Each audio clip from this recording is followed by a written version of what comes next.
thinly sliced strips of venison steak marinated in a sweet, savory, spicy sauce, grilled to perfection along with shiitake mushrooms and vegetables, served with white rice to become the most incredible Korean Venison Bulgogi Bowl. If you have no idea what Korean bulgogi is, it's basically meat, usually beef, sliced very thin, marinated, and then grilled, sometimes over an open flame, sometimes on some type of flat top. And while beef is the traditional way to make Korean bulgogi, it works very well with venison. And that's exactly what we're doing here today. I'm going to keep this intro relatively short because we have lots to do. We have to make this marinade, slice up a bunch of vegetables, put this whole thing together, and then finally cook all of it. So let's jump right in and take a look at the venison we're going to be using today. Here we've got two very nice looking venison backstrap steaks that total exactly 1.5 pounds. I'm going to stick them in the freezer for a little while in order to get them firmed up just a bit, because we need to cut these steaks into very thin slices, and it's a lot easier to slice thin, consistent pieces when the meat is just slightly frozen. So I'll just get to slicing, of course making sure to go against the grain, just like how you'd slice any steak into bite-sized pieces. Now the steak is ready to go, so let's get our bulgogi marinade together. First, I'll peel and thinly slice 1/2 of a yellow onion. Then I need some grated ginger, about 2 tablespoons, and if you don't have a microplane grater like this, just mince the ginger up super fine. Next up is a somewhat unusual ingredient around these parts. This is an Asian pear. This recipe calls for 1/2 of it grated, so I'll core out the center and get those seeds out of there, trim off the stem area, and then get to grating. And by the way, if you can't find an Asian pear, the taste and texture isn't too super different from a regular American pear, so just use that. Now for the scallions. I'll be separating the white parts from the green parts.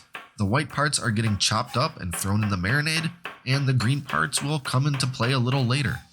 Okay, let's start building this marinade. Into a bowl goes the following: 1/3 cup of good soy sauce, 2 tablespoons of rice wine vinegar, 1 tablespoon of rice wine, 2 tablespoons brown sugar, 1 tablespoon honey, a 1/2 teaspoon sesame oil, 2 cloves of minced garlic, our grated ginger, a 1/2 teaspoon white pepper, that grated Asian pear, and the whites from our scallion, and I guess a few of the greens got in there too. Finally, 3 tablespoons of this stuff called Gochujang, which is a popular Korean food ingredient that's basically a sort of fermented chili paste. Now I'll whisk everything up very thoroughly until all those ingredients are completely incorporated. And I almost forgot that thinly sliced yellow onion, so I'll get that in there and get it all mixed in. Now I'm just dropping in that thinly sliced venison. I'll stir it and squish it around to make sure that none of the meat strips are stuck together and ensure every piece is entirely coated in that marinade. Then I'm covering this bowl with some plastic wrap, and this whole thing is going into the fridge for the next 8 to 12 hours. I know, it's a long time, but it's absolutely worth it. Plus, it gives us plenty of time to prep some other ingredients for what will become my Bulgogi Bowl. I want to serve lots of fresh vegetables with this meat, starting with carrots. I'm going to julienne a few, which basically just involves cutting them into medium thick little sticks. After peeling and cutting the carrots into about the lengths I'm looking for, I'll slice a little off one side so the carrot can lay flat. Then slice that carrot section long ways until I've got a few thick slices. And finally cut those slices into individual sticks. I'm sure I cut way too many of these, but oh well. Having lots of leftovers to eat is nothing to be mad about. Next, a zucchini. I'll trim off the ends, peel it, and then julienne it. Pretty much exactly the same way I did with the carrots. Make a flat bottom, cut long ways into big slices, then cut the slices into sticks. Super easy and relatively quick. Now we're bringing back the green parts of the scallions.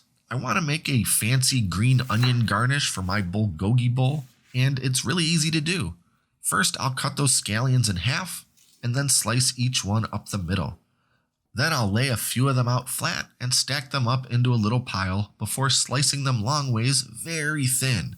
what I want is a million super thin little shoots of scallion, because I'm making curly green onion shoots, which is just a fun way to serve up a little pile of scallions. Now all I need to do is get a bowl with some water in it, throw in a couple handfuls of ice, and then drop in my scallion pieces. I'll leave them in there for about 10 minutes, and then gently dry them off with some paper towel. And voila, curly scallions. Okay, it's been 12 long hours and the meat is finished marinating. It's just about time to start cooking everything, but since it all happens very quickly, I'll get all my components ready to go. I'll pull out all those pieces of venison from the marinade, taking care to leave behind the onion slices, bits of scallions, or any other larger pieces of stuff. Now let's cook. My SteelMade stovetop griddle is going to be perfect for cooking my meat and veggies. So I've got it all heated up to around 450 degrees, and I'll start with my carrots, since they're going to take the longest to cook. Nothing here is really going to take very long, but the carrots will need a couple more minutes than everything else. So I'll put down a little squirt of cooking oil, and down go the julienne carrots. Then almost right away, I'll give it a squirt of water and cover them all with a large pan lid, so they can rapidly steam and soften. While that's happening, let's get some shiitake mushrooms into play. A little more oil going down, and then my sliced mushrooms. I'll get them moved around and coated in the oil, and then I'm hitting them with some soy sauce. These mushrooms definitely won't take long, just another minute. So real quick, we're moving back over to the carrots. I'll give them a quick mix around, and then a light drizzle of some rice vinegar, just for a little shot of brightness. Now those mushrooms have softened and are beginning to lightly caramelize, so it's time to pull them off. And those carrots still need to soften a little more, so I'll hit them with another squirt of water and put that lid back in place. Which gives us just enough time for the julienne zucchini. A shot of oil, and down they go. Okay, carrots are coming off, and the zucchini is starting to get some brown edges before the inside is fully softened. So I'll scoot those over to a slightly cooler area, give them a light squirt of rice vinegar, and throw down that lid so they can steam for just a minute. Well, a little more color than I was going for, but they still look pretty nice. They're nice and tender and ready to come off. Now that all the veg is cooked and ready to go, I can give my full attention to this steak. One more squirt of cooking oil, and down it all goes. I'll spread out all those strips of steak across the griddle, making sure each piece is laying flat and making good contact with the cooking surface. And just about as soon as I've finished laying them all down, it's time to start turning them. With this thin meat on this hot griddle, it only takes about 2 to 3 minutes to cook through. We want that marinade to get nice and caramelized, but we definitely don't want to overcook that venison. So, wet, hot, and fast is the name of the game here. Okay, meat's all coming off, and we can finally start putting together our Bulgogi Bowl. First, some good old white rice. And no, I didn't show cooking this rice. Come on, you know how to make white rice. And yes, this is an unnecessarily huge bowl that's going to hold a ton of food. Next in, a big pile of our incredible venison bulgogi. I really love the presentation of a classic Bulgogi Bowl, and I suppose this is my best attempt at creating one of these culinary works of art. Now the veg. We got our carrots, followed by our zucchini, and of course, our grilled shiitake mushrooms. And what the heck, let's give that steak a little sprinkling with some sesame seeds. Now for the finishing touch, a nice little pile of those curly scallions. If that's not just about the prettiest bowl of food you've ever seen, then I don't know what to tell you.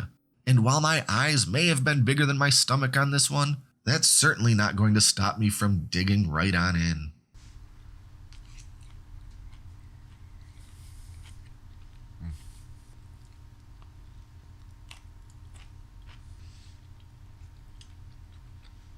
As if you'll be surprised at all to hear me say that it's absolutely delicious. All of those different components to the marinade are really the star of this show. You've got the sweet from the honey and the brown sugar and that Asian pear. You've got the soy sauce, the onions, and of course that gochujang. And I'll mention that you can often find this stuff in regular grocery stores. However, around these parts, I do have a hard time finding it. So, as with a lot of the weirder ingredients that I might need, I bought this online, right on Amazon. And I'll also mention that this stuff comes in different levels of spiciness. And I went with a pretty medium level of spice because, as I've said before, I'm somewhat of a lightweight when it comes to heat. Anyway, it's really more about that chili flavors that are in there more so than the spiciness itself. So if you can't handle any heat, just look for the mild version of this. If you like a lot of heat, get the hot version. And if you don't have some sort of a big flat top like I have here, just use a large skillet or a couple large skillets. Or if it's summertime, fire up the grill, cook the meat outside right there on the barbecue. Yeah, there's a lot of ingredients and there's a fair amount of prep work, but all in all, it's a relatively forgiving recipe. And of course, you don't have to make all the vegetables that I made. I just wanted to have a really nice big bowl of delicious food that made for a really pretty presentation and honestly a really nice looking thumbnail photo. But it all came out great and I absolutely intend to eat every last bite of what I made here. Anyway, if you want to see the full written out recipe for my Venison Bulgogi, I'll put a link in the video description below. And be sure to like and subscribe and stay up to date with all our latest stuff, including future venison and wild game cooking videos. Lastly, consider supporting us on Patreon at patreon.com/Great Lakes Country. Thanks for watching, and until next time, I'm John, and this is Great Lakes Country.